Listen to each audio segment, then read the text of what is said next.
America Bharat के पीछे अब हाथ धोकर पड़ गया है, ये बात और भी पुख्ता होती हुई अब नजर आती है। हाल ही में G7 देशों के वित्त मंत्रियों की बैठक हुई और इसमें जो बात निकलकर सामने आई वो आपको हैरान कर सकती है। दरअसल G7 देशों के वित्त मंत्रियों की बैठक में अमेरिका ने G7 देशों से अपील की है कि वो भारत और चीन पर रूस से तेल खरीदने को लेकर टैरिफ लगाए। बता दें कि G7 देशों में अमेरिका के अलावा Canada, France, Germany, Italy, Japan, यूरोपीय संघ और यूनाइटेड किंगडम शामिल है। अब अमेरिका चाहता है कि उसकी तरह ही ये सभी देश भी भारत और चीन पर रूसी तेल खरीदने को लेकर टैरिफ लगाएं। अमेरिका का कहना है कि भारत और चीन रूस से तेल खरीदकर रूस को आर्थिक तौर पर मदद कर रहे हैं, जिससे रूस यूक्रेन युद्ध खिंच रहा है। इसके साथ ही अमेरिका का मानना है कि चीन और भारत द्वारा रूस से तेल खरीदना रूस पर लगाए गए प्रतिबंधों को कमजोर करने का काम कर रहा है। अब इसी बात को कहते हुए अमेरिका ने भारत पर 50% टैरिफ लगा दिया है, जिसके कारण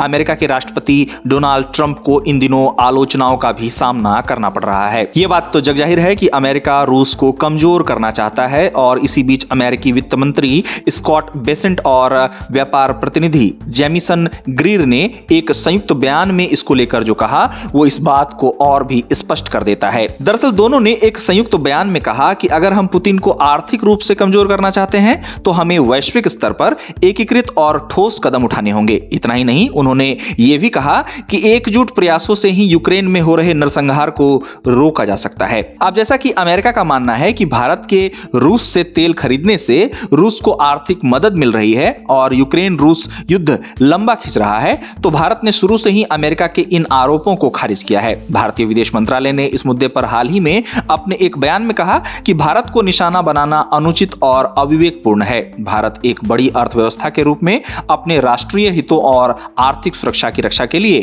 सभी आवश्यक कदम उठाएगा। गौरतलब है कि अमेरिका भारत पर टैरिफ के जरिए दबाव बनाने की कोशिशें इन दिनों कर रहा है, पर भारत ने अमेरिका के हर उठाए गए सवाल का जवाब देना जारी रखा है।